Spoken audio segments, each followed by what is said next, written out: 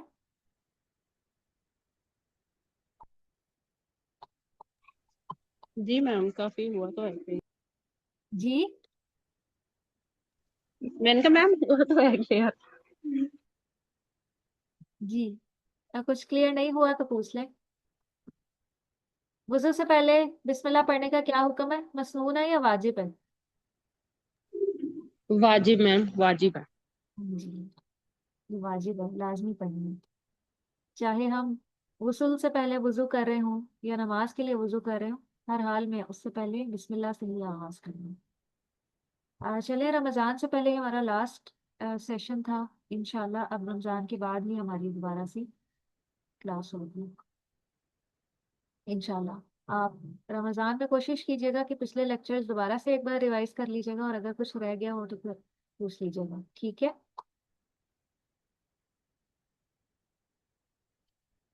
وآخر دعوانا ان الحمد للہ رب العالمین، سبحانک اللہم و بحمدک، نشہد ان لا الہ الا انت، نستغفرک ونتوب الیک۔ والسلام علیکم ورحمۃ اللہ وبرکاتہ۔